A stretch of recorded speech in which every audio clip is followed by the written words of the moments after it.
Imagine someone telling you that old, discarded tires, those worn out, seemingly useless objects stacked in junkyards, could be used to build strong, affordable, and environmentally friendly roads. It might sound unrealistic at first. Yet in Burkina Faso, a small West African nation, a forward-thinking leader named Ibrahim Traoré is turning this idea into practical action. His initiative is more than a trial project. It is improving daily life, strengthening communities, and drawing global attention. From tire-based roads to solar-powered cities and artificial canals designed for farmers, Traoré's approach is reshaping the narrative of Burkina Faso. In this video, we'll take a closer look at how his innovative projects are transforming the country. We will examine why he decided to use old tires in road construction, how these roads are improving transportation, and why engineers from different parts of the world are analyzing this model. We'll also discuss his ambitious plans for artificial canals to support agriculture and a solar-powered city that could influence the country's long-term development. By the end, you'll understand why Burkina Faso is increasingly viewed as a source of inspiration. Let's begin. Burkina Faso, a landlocked nation in West Africa, has faced serious challenges for decades. For many years, the country depended heavily on international loans to maintain basic operations. However, those loans came with significant consequences. They often increased national debt without delivering lasting progress. Infrastructure, especially road networks, remained in poor condition. Many roads were unpaved and turned into muddy streams during the rainy season. In the dry months, they cracked and deteriorated under intense heat. Traveling between villages was extremely difficult. Ambulances, fire trucks, and school buses frequently became stuck, leaving residents stranded for hours. These damaged roads did more than disrupt travel. They affected nearly every aspect of daily life. Farmers struggled to transport crops to markets. Students faced challenges reaching schools. Emergency responders were delayed when time mattered most. In rural regions, entire communities felt isolated from the rest of the country. For a nation aiming to develop and strengthen its economy, this situation was a major obstacle. Ibrahim Traoré, a young and determined leader, recognized these issues and refused to treat them as unavoidable. He understood that Burkina Faso needed solutions that were cost-effective, durable, and environmentally responsible. Importing expensive materials such as bitumen or asphalt was not realistic for a country already burdened by debt. Traoré aimed to build using what Burkina Faso already possessed: local resources, skilled workers, and strong commitment. From that vision emerged an idea so unconventional that it is now attracting attention far beyond the country's borders. So, what was Traoré's major idea? He chose to construct roads using old, discarded tires. Yes, that's correct, tires. The same tires that often pile up in landfills, are burned and release toxic smoke, or end up blocking rivers and streams, causing pollution. In Burkina Faso, like in many other countries, used tires had become a serious issue. They were scattered everywhere, yet there was no clear solution for dealing with them. Traoré recognized potential where others saw only waste. Here is how the process works. Workers gather old tires from across the country. The tires are cleaned and then carefully arranged on the ground in an organized pattern, almost like assembling a large puzzle. After that, a specially prepared cement mixture is poured over them. This mixture bonds effectively with the rubber, forming a solid and durable surface capable of withstanding intense summer heat and the heavy rains of the wet season. The rubber inside the tires adds flexibility, reducing the chances of cracks forming. The structure can even absorb shocks caused by earthquakes or heavy traffic. But why choose tires? First, they are extremely affordable.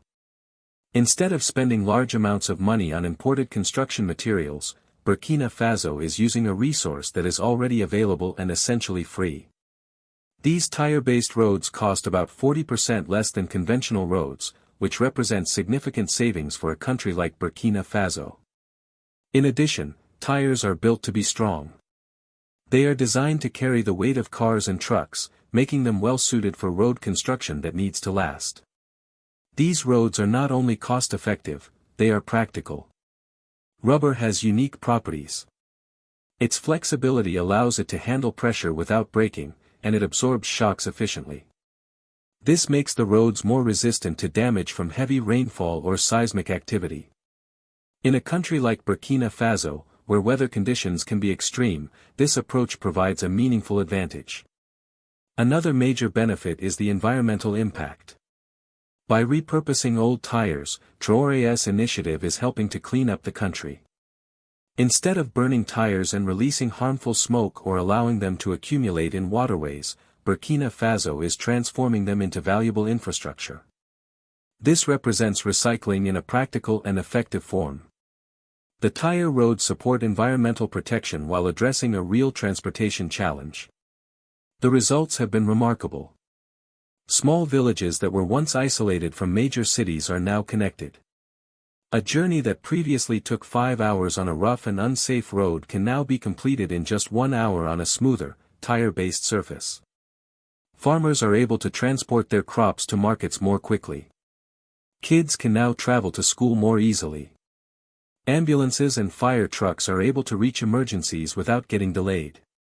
These roads are transforming daily life in ways that were once difficult to imagine. One of the most important aspects of this initiative is how it benefits the people of Burkina Faso. Traoré did not aim to construct roads alone. He set out to create opportunities. His tire road project has generated thousands of jobs for young people and local workers. From gathering and cleaning used tires to arranging them and pouring cement, each stage relies on local labor. As a result, more income reaches ordinary citizens, giving them the opportunity to take part in their country's development. These positions are not only about earning wages. They provide a renewed sense of dignity. For many years, people in Burkina Faso felt their nation was unable to move forward due to poverty and heavy debt. Now, young workers are contributing to a project that is attracting global attention. They are not simply constructing roads, they are helping shape a stronger future for their country. This type of progress builds confidence and restores hope. What makes the Tire Road project distinctive is how it redefines traditional construction methods.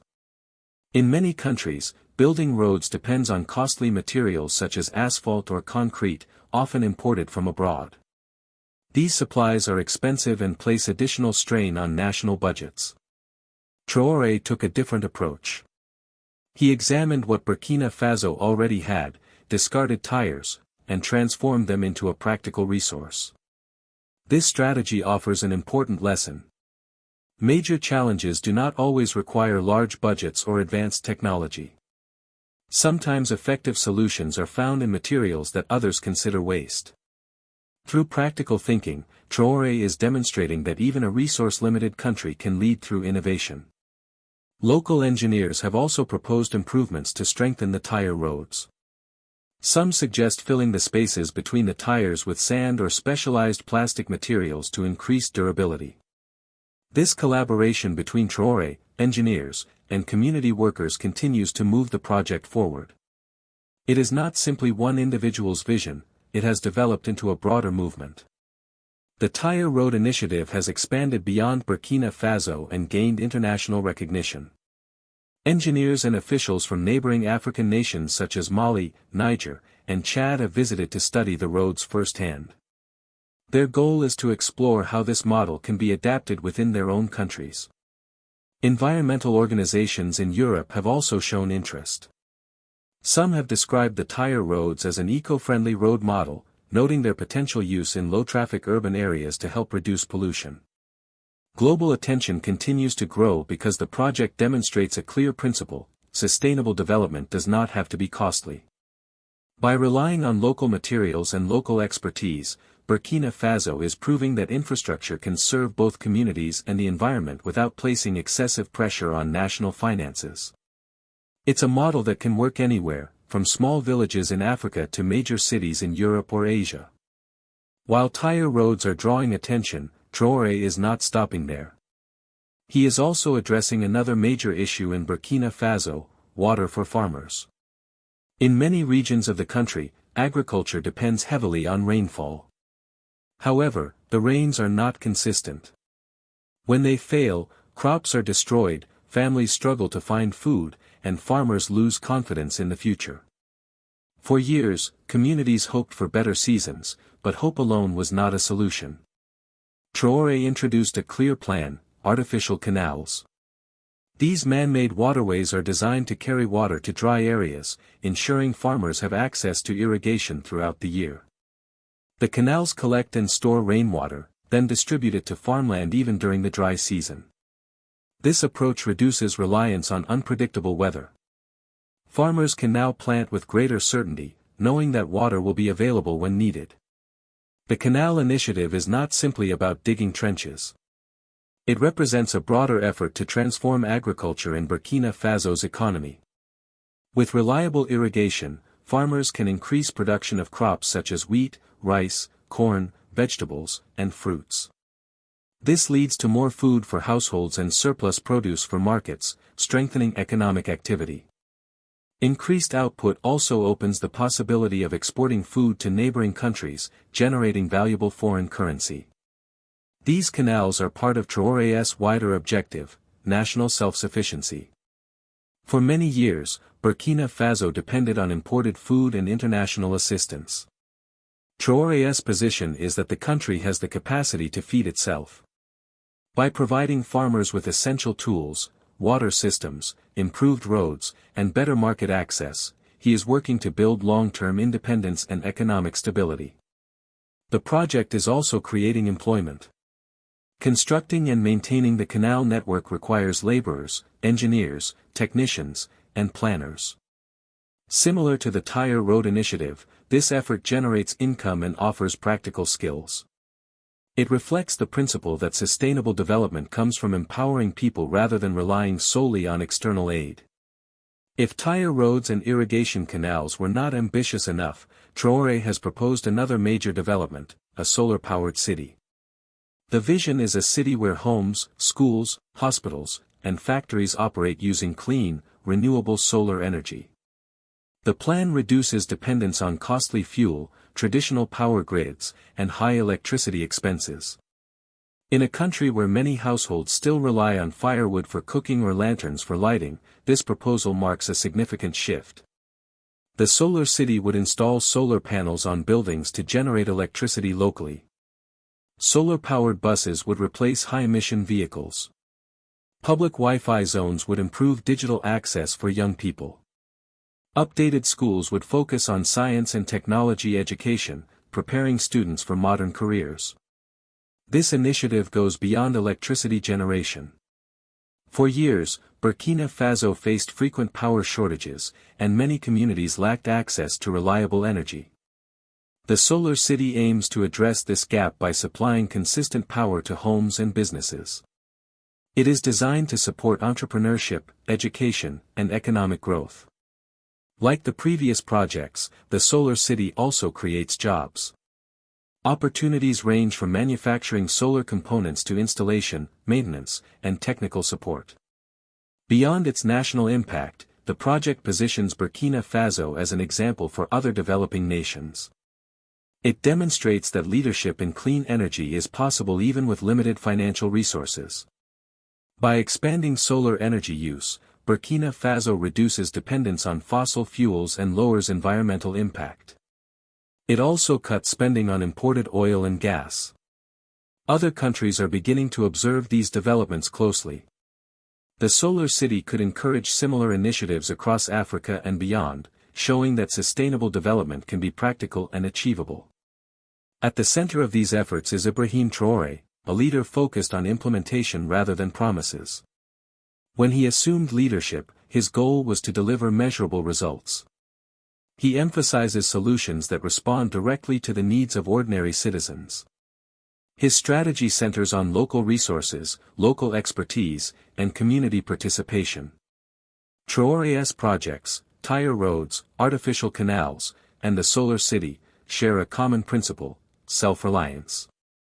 Instead of waiting for external support, he promotes domestic innovation and problem-solving. This approach highlights Burkina Faso's capacity to design and execute its own development strategies. the country's progress offers a broader lesson. Despite facing significant challenges, Burkina Faso is positioning itself as a case study in practical innovation. By prioritizing sustainability, infrastructure, and community empowerment, Traoré has presented a development model that attracts international attention. If this story has informed or inspired you, consider sharing it with others. What aspect of Ibrahim Traoré's initiative stands out to you most? Share your thoughts in the comments, and follow for more stories focused on development, leadership, and innovation.